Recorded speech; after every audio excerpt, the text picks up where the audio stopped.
My wedding day finally arrived, and I was beaming. Everything seemed perfect: the venue, the decorations, my dress. I couldn't wait to marry the love of my life.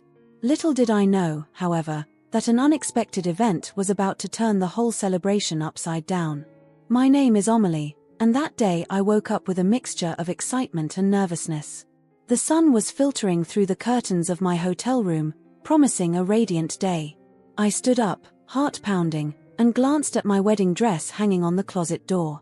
It was a bespoke creation in lace and silk that had cost me a small fortune, but was worth every penny. My best friend and maid of honor, Sophie, entered the room with a breakfast tray and a big smile. "So, future Madame Dupont, ready for the big day?" she asked as she placed the tray on the table. I took a deep breath. "As ready as I can be," I replied, trying to calm the butterflies in my stomach. The morning flew by. Between hair, makeup, and dressing, I didn't see the time go by. My parents came to see me just before I left for church. My mother had tears in her eyes as she hugged me. "You're beautiful, my darling," she whispered. "Nicholas is a lucky man." My father, usually so stoic, seemed moved too. He took my hand and squeezed it gently. "Are you ready?" he asked. I nodded, unable to speak as the emotion overwhelmed me. The drive to the church was like a dream. The streets of Paris flashed before my eyes, but I couldn't really see them, too busy imagining the moment when I would see Nicholas waiting for me at the end of the aisle. When we arrived, my heart raced. The church was magnificent, decorated with white flowers and silk ribbons. Guests turned as I passed, murmuring compliments I could barely hear. And then I saw him. Nicholas, my Nicholas, standing at the altar, more handsome than ever in his bespoke suit. Our eyes met and I knew, at that very moment, that I had made the right choice. The ceremony unfolded like a fairy tale. We exchanged our vows, our wedding rings, and finally, that kiss that sealed our union. As we turned back to the congregation, hand in hand, I thought my heart would burst with happiness. As we left the church, we were greeted by a shower of rose petals and cheers from our loved ones. It was a magical moment, perfect in every way. The drive to the reception hall was filled with laughter and stolen kisses. Nicholas kept telling me how beautiful I was, how much he loved me. I was on cloud 9. The reception hall was a dream come true. The tables were elegantly set, adorned with sumptuous floral centerpieces. A huge multi-tiered cake sat in the corner, patiently waiting for us to cut it together. Little by little, our guests arrived, congratulating and embracing us. I shook so many hands, received so many hugs that I felt dizzy. But it was a pleasant, intoxicating dizziness. However, in the midst of all this joy, I noticed something strange. Nicholas's mother, Madame Leclerc, seemed different. She had always been an imposing woman, but that evening, there was something in her gaze that made me uneasy. I tried not to pay attention, telling myself it was probably the emotion of the moment. Dinner began, and everything seemed to be going swimmingly. The food was delicious, the wine flowed freely, and conversations were lively. Nicholas and I moved from table to table, taking the time to chat with each of our guests. As the evening progressed and the dance floor began to fill up, I felt overwhelmed by a wave of happiness. I looked around at all the people we loved, gathered to celebrate our love. It was just perfect. Nicholas took me by the hand and led me onto the dance floor for our first dance as husband and wife. As we twirled to a gentle melody, I met Madame Leclerc's gaze. She was watching us with an expression I couldn't make out. Was it disapproval? Was it anger? I quickly looked away, not wanting to let the thought spoil this magical moment. The evening was in full swing, and I felt like a princess in a fairy tale. Nothing seemed to be able to tarnish this perfect happiness. At least, that's what I thought at the time. If only I'd known what was going to happen. If only I could have foreseen the storm that was brewing, ready to erupt at the heart of our celebration. But I was too happy, too intoxicated by love and joy, to see the warning signs. This day, which had started out as the happiest day of my life, was about to take a turn I could never have imagined. And all because of one person, my mother-in-law, Madame Leclerc. During the reception, I noticed that my mother-in-law, Madame Leclerc, was behaving strangely. She was drinking more than usual and giving me hostile looks. I tried to ignore it, thinking it was just the stress of the moment, but I was wrong. The evening was in full swing, and I was trying to enjoy every moment of what was to be the happiest day of my life. However, I couldn't help noticing Madame Leclerc's increasingly erratic behavior. At first, I tried to convince myself it was nothing. After all, weddings can be stressful for everyone, can't they? But as the hours passed, it became harder and harder to ignore her actions. The first thing I noticed was her frequent trips to the bar. Each time she returned, her glass was full to the brim. It wasn't unusual to drink at a wedding, of course, but the frequency with which she emptied her glass was alarming. "Have you seen your mother?" I quietly asked Nicholas as we danced. He glanced over my shoulder and shrugged. "She's just having fun. Don't worry." But I couldn't help worrying. Every time our eyes met, I saw a gleam in his eyes that chilled my blood. It was a mixture of contempt and something else, malice, perhaps. I tried to focus on the positive aspects of the evening. The music was excellent, the food delicious, and our guests seemed to be having a good time. But despite my best efforts, I couldn't completely ignore my mother-in-law's menacing presence. At one point, I apologized to Nicholas and went to the bathroom to freshen up. On my way out, I came face to face with Madame Leclerc. "Oh, Madame Leclerc," I said, trying to keep my tone light. "Are you having a nice evening?" She looked me up and down, her eyes slightly glassy from the alcohol. "A good evening," she sneered. How could I have a good evening watching my son ruin his life? I was taken aback by his blunt reply. I don't understand," I stammered. "Of course you don't understand," she spat. "You're too busy playing princess to see how inadequate you are for my Nicholas." Before I could reply, she staggered off, leaving me speechless in the hallway. I returned to the reception room, shaken by the encounter. I looked around for Nicholas, needing his reassuring presence. He was laughing with his friends, oblivious to the drama unfolding. Sophie, my maid of honor, must have noticed my confusion because she approached me. "Are you all right, Amelie? You look pale." I hesitated for a moment before telling her what had just happened. She listened attentively, her face changing from surprise to anger. "That old hag," she exclaimed. "Don't let her spoil your day, Amelie. This is your wedding, your moment." I nodded, grateful for his support. "You're right. I'm not going to let her ruin this for me." But that was easier said than done. For the rest of the evening, I couldn't help glancing nervously at Madame Leclerc. She kept drinking, more and more, and her behavior became more and more erratic. At one point, I saw her trip and spill her drink on a guest's dress. Instead of apologizing, she laughed loudly, drawing the attention of several people around her. Nicholas finally noticed that something was wrong. He approached me, concern visible on his face. "Amelie, what's going on? You seem preoccupied." I hesitated. I didn't want to spoil her happiness by telling her about her mother's behavior. But at the same time, I knew I couldn't keep it to myself. "It's your mother," I finally confessed. "She's been acting strangely. She drinks a lot and she said some hurtful things to me." Nicholas's face darkened. What? What did she say to you?" I repeated his mother's cruel words, seeing the anger rise in him as I spoke. "I'm sorry, Amelie," he said, taking me in his arms. "I'll talk to her." "No, please," I begged. "Don't make a scene. This is our wedding, I don't want it to turn into a family drama." Nicholas hesitated, but finally acquiesced. "All right, but if she continues, I'll have to intervene." We tried to get on with the evening, dancing and laughing with our guests. But the shadow of Madame Leclerc still hung over us. As the evening wore on, her behavior became increasingly unpredictable. She started talking loudly, interrupting conversations, making inappropriate comments. Several guests began to notice, casting embarrassed glances in her direction.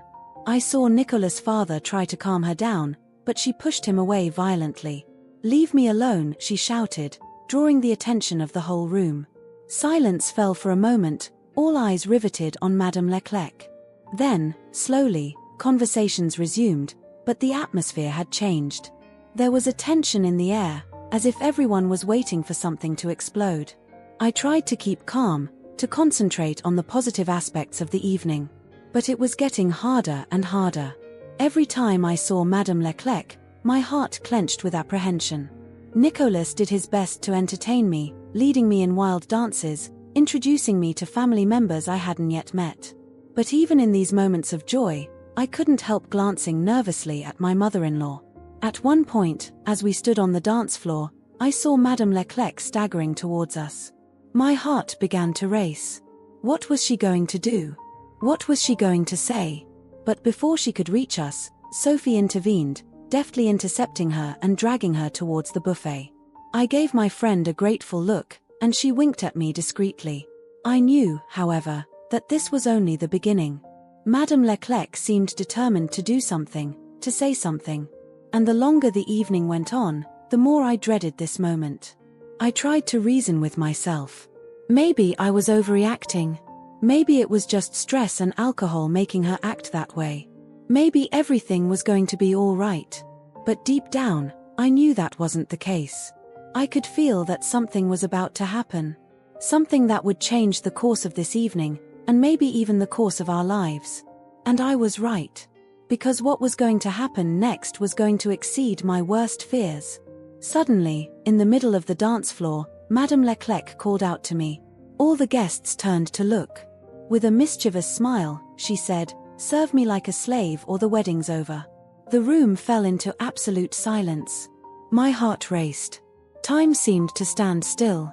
The eyes of all the guests were riveted on me, waiting for my reaction. I could feel the tension rising in the room, as if the air itself had become thick and heavy. Madame Leclerc stood there, in the center of the dance floor, her glass in her hand, a wry smile on her lips. She looked almost triumphant, as if she'd been waiting for this moment all evening. Maybe even her whole life.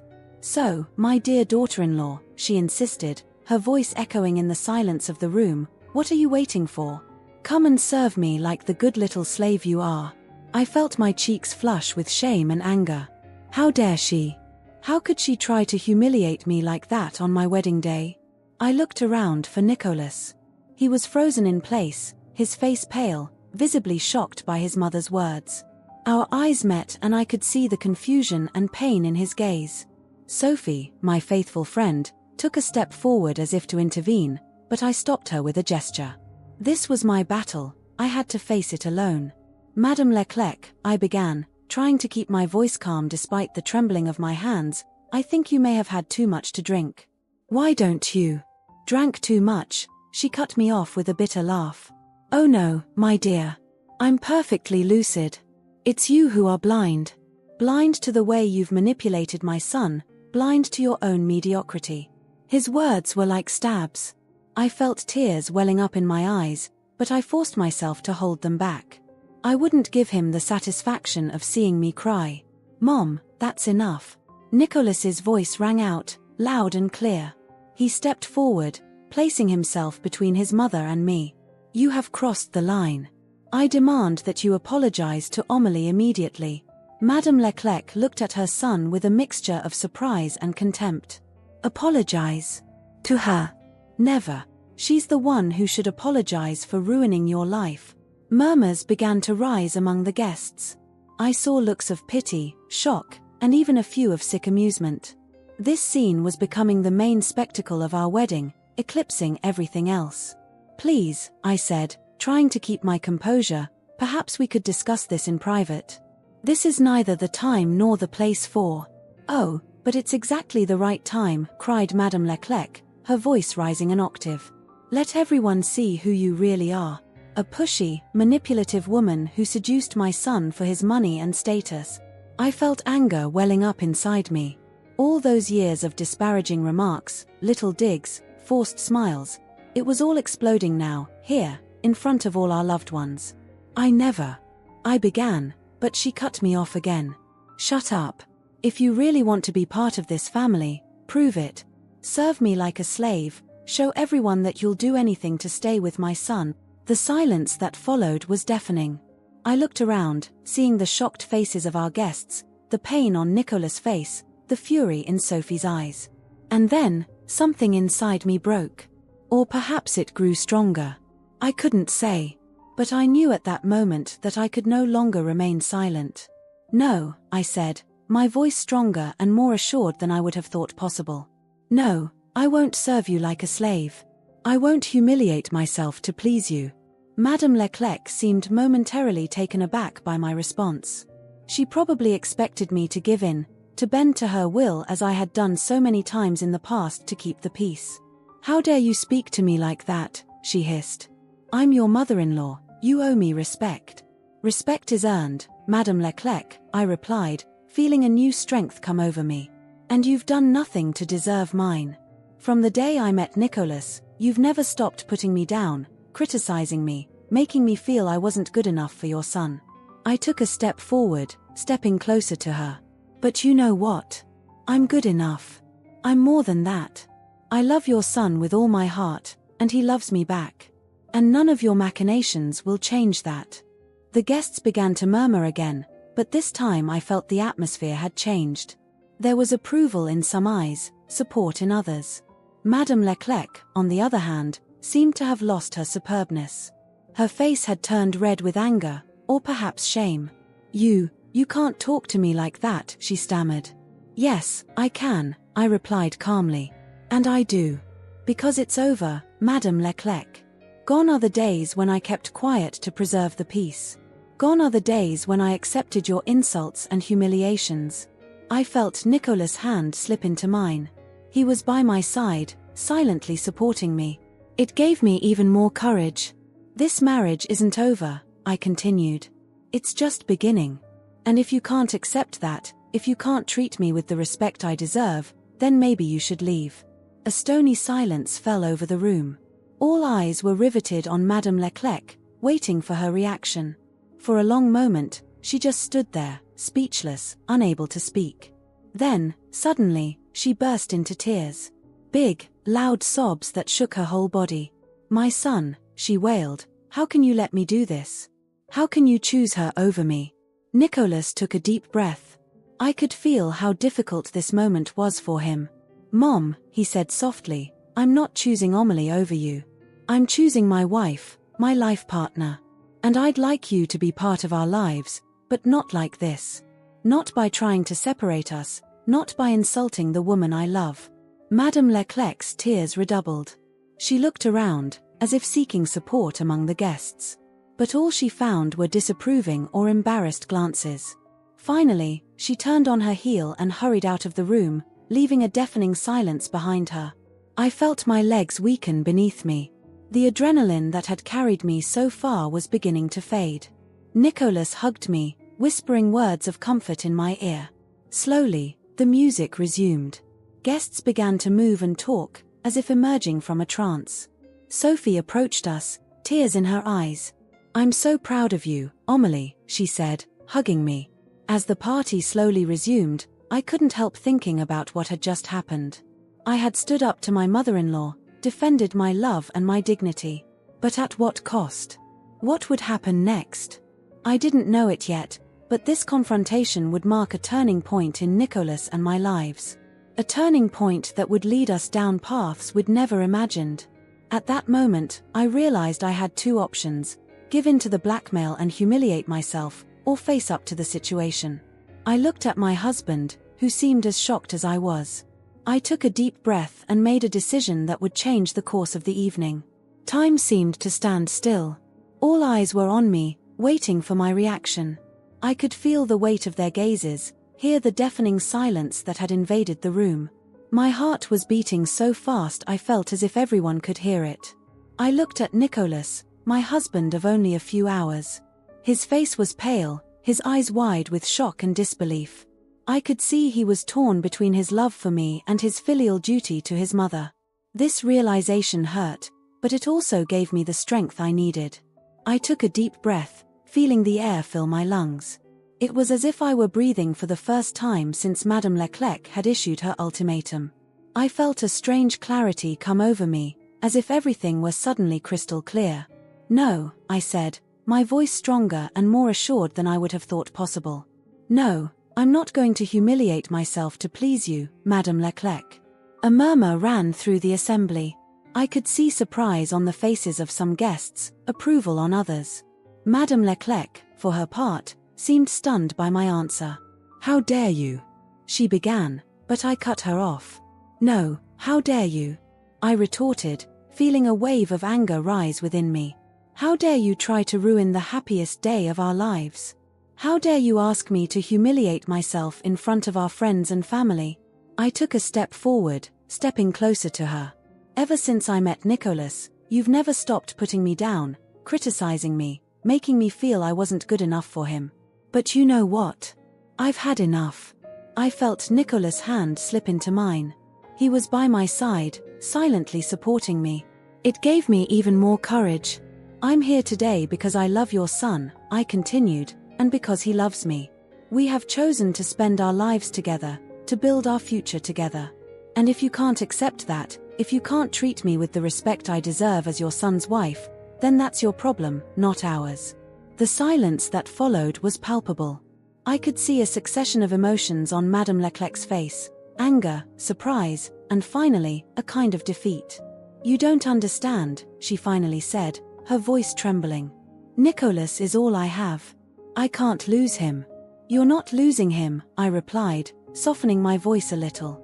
"He'll always be your son. But he's also my husband now. And we have to find a way to coexist, to respect each other." Nicholas finally spoke up. "Mom," he said softly, "I love you. You know I do.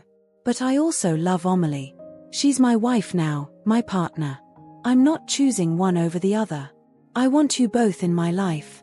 I saw the tears welling up in Madame Leclerc's eyes. For the first time, I saw beyond her tough, critical facade. I saw a frightened woman, afraid of losing her son, afraid of change. I don't know how to do this," she confessed, her voice little more than a whisper. "We can start by trying," I offered, reaching out a hand toward her. "We can get to know each other, understand each other. We can try to be a family." For a long moment, Madame Leclerc looked at my outstretched hand. The assembly held its breath, waiting to see what would happen. Finally, slowly, she raised her hand and placed it in mine. "I'm sorry," she said, tears running freely down her cheeks. "I didn't mean to. I don't know what came over me." I squeezed her hand in mine, feeling a complex mix of emotions: relief, compassion, even a hint of hope. "It's a new beginning," I said. "For all of us." Nicholas wrapped us both in an embrace. I felt his tears wet my shoulder, and realized I was crying too. It was as if a long-suppressed tension had finally been released. Slowly, the music resumed. Guests began to move, to talk, as if emerging from a trance. Sophie approached us, her eyes shining with pride. "I'm so proud of you, Amelie," she whispered as she hugged me. As the party slowly resumed, I couldn't help but reflect on what had just happened. I had faced my greatest fear, my mother-in-law's disapproval, and emerged stronger. I had defended my love, my dignity, and perhaps even opened the door to a new understanding between us. It wasn't the end, of course. I knew we'd still have challenges to face, obstacles to overcome. The years of resentment and mistrust would not disappear overnight. But for the first time, I felt we had a real chance of building something positive. Nicholas pulled me aside a moment later. "I'm so sorry about all this," he said, guilt evident in his voice. "I never imagined my mother would go this far." "It's not your fault," I replied, gently caressing her cheek. "And maybe it was necessary. Maybe we needed this confrontation in order to move forward." He nodded, a small smile appearing on his face. "You were incredible," he said. "I couldn't have dreamed of a stronger, braver woman." Her words warmed my heart. Despite everything that had happened, despite the drama and the tears, I knew I had made the right choice. I had chosen love, dignity, and the hope of a better future. As the night wore on, I danced with Nicholas, laughed with our friends, and even shared a moment of complicity with my mother-in-law. It wasn't the perfect wedding I'd imagined, but it was ours. And in some ways, it was even more meaningful because of the hardships we'd been through. As I looked around me, seeing the smiling faces of our loved ones, feeling Nicholas' love, I realized that this decision, this moment of courage, had changed so much more than the course of that evening. It had changed the course of our lives. And as we prepared to cut the cake, hand in hand, I knew that whatever the future held, we'd be ready to face it. Together. Calmly, I approached Madame Leclerc. Instead of serving her, I took the microphone and revealed to all present the years of manipulation and emotional abuse she had inflicted on me and her own son. I exposed how she had repeatedly tried to sabotage our relationship and how this absurd demand was just the tip of the iceberg. The silence in the room was deafening. All eyes were on me, some wide with surprise, others crinkled in disbelief. I could feel the weight of each gaze, but I didn't waver. This was the moment of truth, the moment to release everything I'd held inside for so long. Ladies and gentlemen, I began, my voice trembling but determined. I'm sorry to interrupt our celebration in this way. But there are things that need to be said, truths that need to be revealed. I took a deep breath, searching Nicholas with my gaze. He stared at me, wide-eyed, but I saw in his gaze a mixture of fear and support. That gave me the strength to carry on.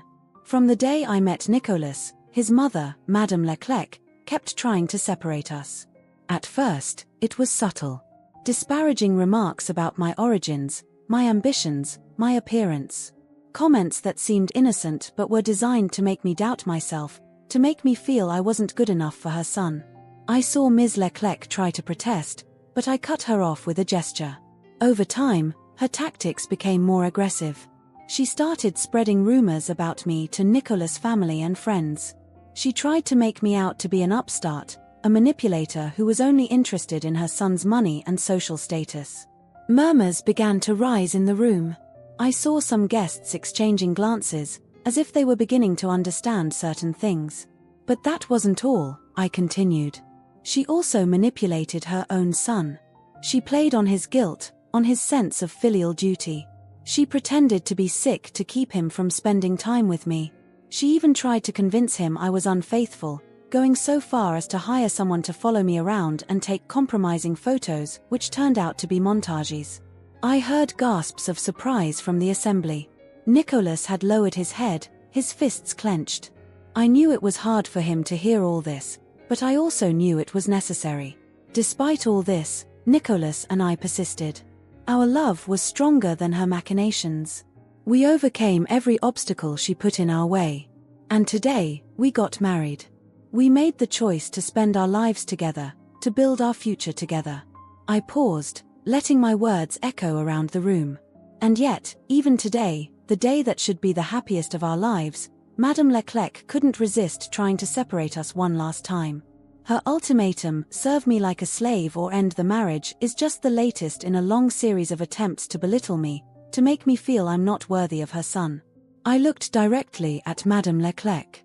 She was pale, her eyes wide with horror as her actions were exposed for all to see. But you know what? I've had enough. I'm tired of keeping quiet, of trying to preserve the peace at the expense of my own dignity. I'm tired of seeing the man I love torn between his love for me and his duty to a mother who doesn't respect his choices. I felt Nicholas' hand slip into mine. He was by my side, silently supporting me. It gave me even more courage. I'm here today because I love Nicholas with all my heart.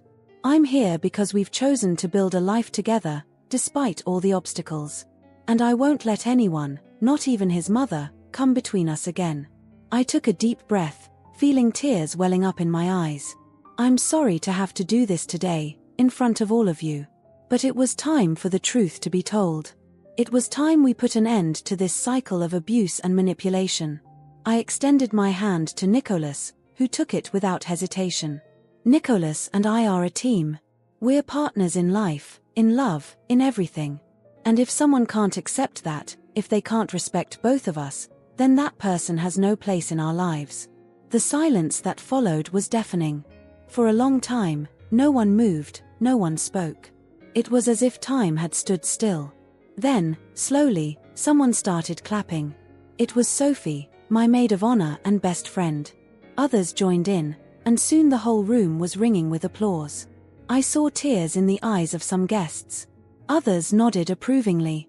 Even those who seemed shocked by my revelations had a gleam of understanding in their eyes. Madame Leclerc, for her part, was frozen in place. Her face was a mask of shock and disbelief.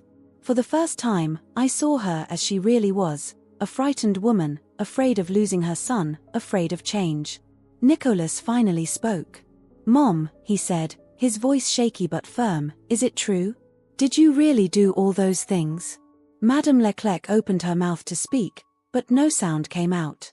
She looked around, as if searching for an escape, but found only accusing or disappointed glances.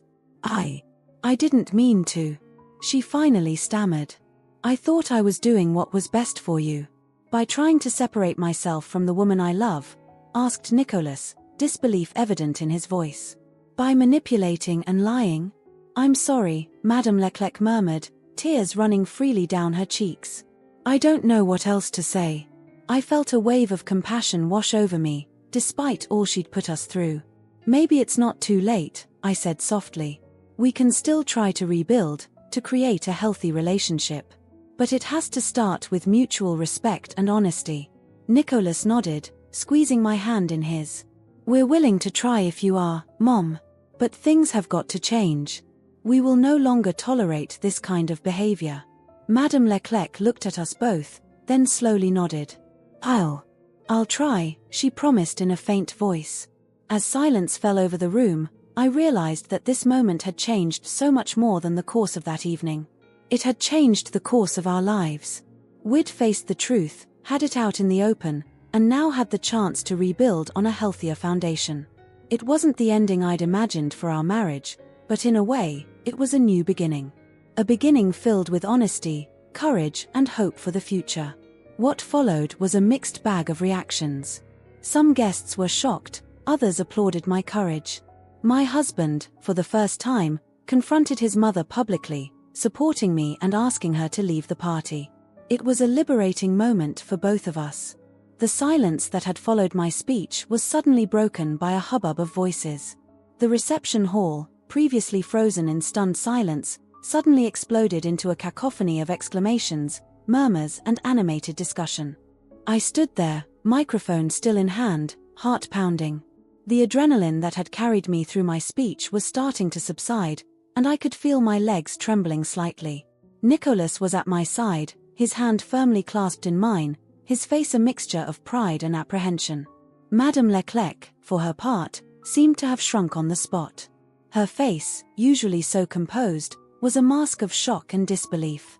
She looked around, as if searching for an ally, someone to defend her, but found only accusing or disappointed glances. Suddenly, Nicholas' voice rose, loud and clear, dominating the hubbub of the room. "Mom," he said, his voice trembling slightly but imbued with a determination I'd never heard from him before, "I think it's time for you to go." A collective gasp went through the assembly. Madame Leclerc looked at her son, her eyes wide with disbelief. "Nicholas," she stammered, "you can't be serious." "I'm your mother." "Yes, you are my mother," Nicholas replied, his voice firming. "And I love you. But what you've done, what you keep doing, it's not love, Mom. It's manipulation, it's toxic, and I can't take it anymore." I felt my heart swell with pride and love for my husband. I knew how difficult this confrontation must be for him, but he was holding firm, supporting me. But, Madame Leclerc searched for words, her gaze shifting frantically from Nicholas to me, then to the guests around her. "You don't understand. Everything I did was to protect my son." "Protect me from what, Mom?" asked Nicholas, his voice tinged with sadness and frustration. "From love. Happiness. Of a woman who loves me for what I am, not for what you'd like me to be." These words seemed to strike Madame Leclerc like a physical blow. She staggered slightly, clutching at a nearby chair to steady herself. I didn't mean to," she began, but Nicholas interrupted her. "It doesn't matter what you wanted, Mom. What matters is what you did. You've tried to sabotage my relationship with Amelie from the start. You've lied, manipulated, spread rumors. And even today, on our wedding day, you couldn't help trying to separate us one last time." I saw tears shining in Nicholas' eyes, but his voice remained firm. "I love you, Mom. You will always be my mother. But I can no longer allow your toxic behavior to poison our happiness. So please, I'm asking you to leave. Now." A stony silence fell over the room. All eyes were riveted on Madame Leclerc, awaiting her reaction. For a long moment, she remained motionless, as if petrified by her son's words. Then, slowly, almost mechanically, she straightened up. Her face was a mask of pain and defeat. Without a word, she headed for the exit, the guests parting in her wake like the Red Sea before Moses. Just before the door, she stopped and turned around. Her gaze met mine, and for the first time, I saw neither contempt nor hostility. Just deep sadness and, perhaps, a glimmer of regret. Then she disappeared, leaving behind a deafening silence. I turned to Nicholas, worried about his reaction. His face was pale, his eyes bright with suppressed tears. Without a word, I embraced him, holding him tightly against me. "I'm so sorry," I whispered. "I know how hard it must have been for you." He returned my embrace, burying his face in my neck. "Don't be," he replied softly. "You didn't do anything wrong. You had to. For too long, I'd let my mother dictate my life, our lives. It was time for that to change." We held each other for what seemed like an eternity, drawing strength and comfort from each other. All around us, the guests began to move, talking in hushed tones, as if unsure how to react to what had just happened. Finally, Sophie, my maid of honor and best friend, approached us. She placed a hand on my shoulder, offering us an encouraging smile. "You were incredible, both of you," she said softly. "I know it wasn't easy, but you did what you had to do." His words seemed to break the spell that kept the room in a state of shock.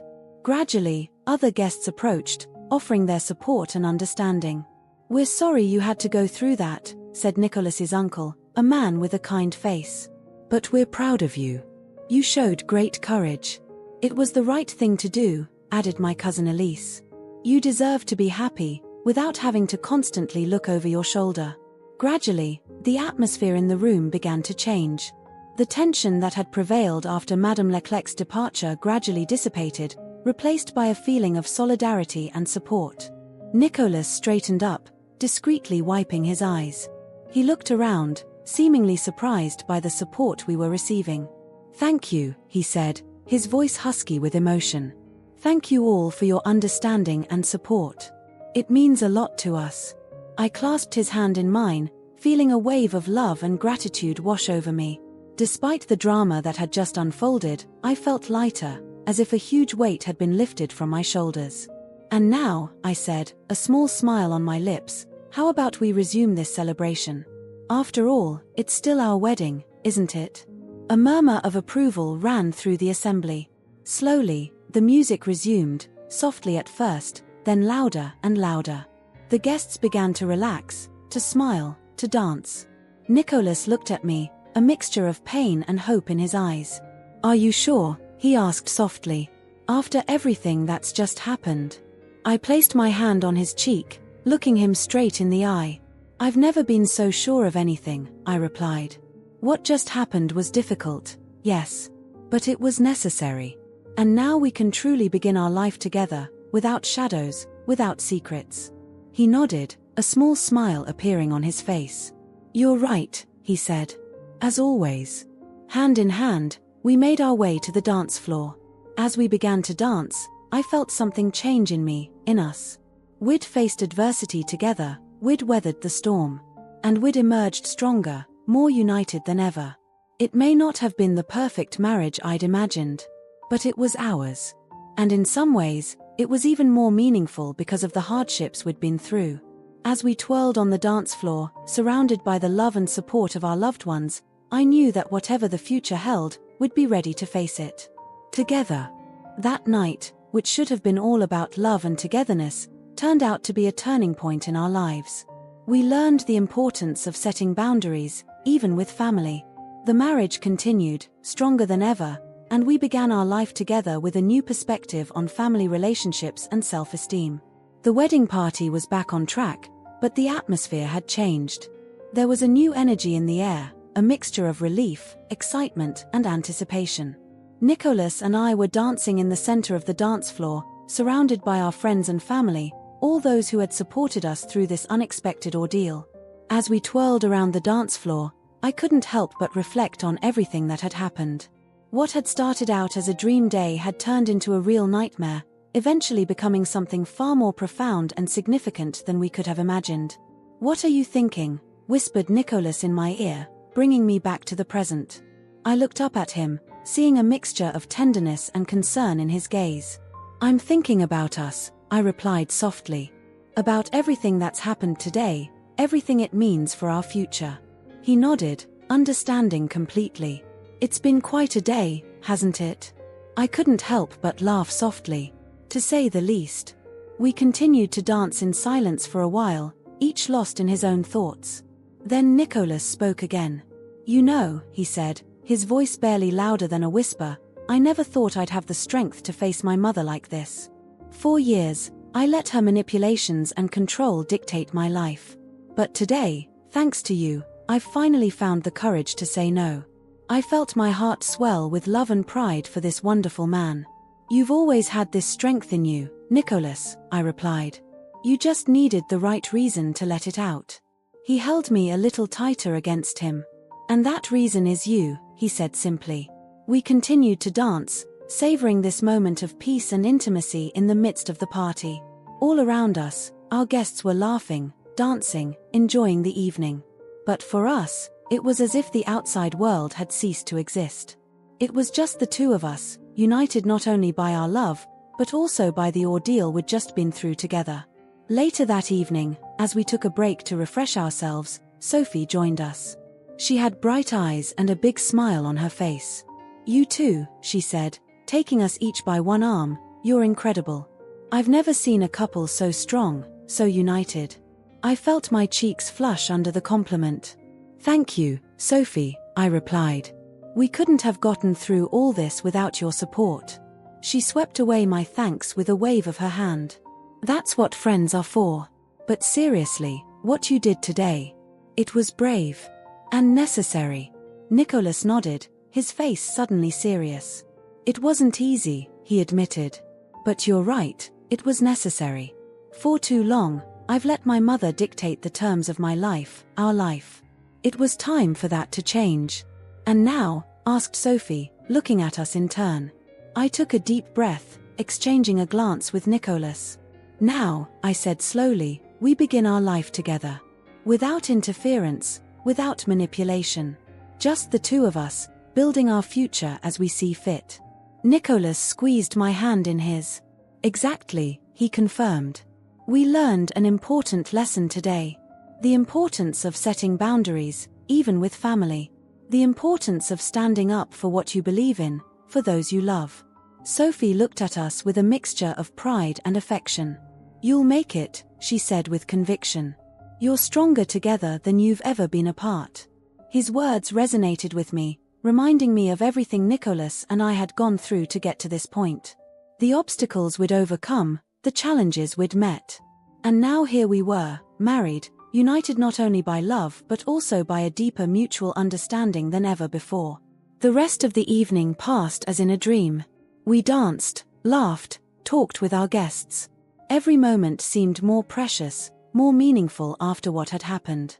It was as if we were seeing everything in a new light, with a new appreciation for the life we had chosen together. As the night drew to a close and the last guests began to leave, Nicholas and I found ourselves alone on the dance floor. The music was soft, the lights subdued. We danced slowly, our bodies pressed together, savoring these last moments of our wedding day. "You know," Nicholas murmured, "when I imagined our wedding, I never thought it would turn out like this." I looked up at him, seeing a small smile playing on his lips. "Me neither," I admitted. "But in a way, it was perfect." He raised an eyebrow, surprised. "Perfect? Even with all the drama?" I nodded, sure of myself. "Yes, even with this. Because it gave us a solid start to our marriage.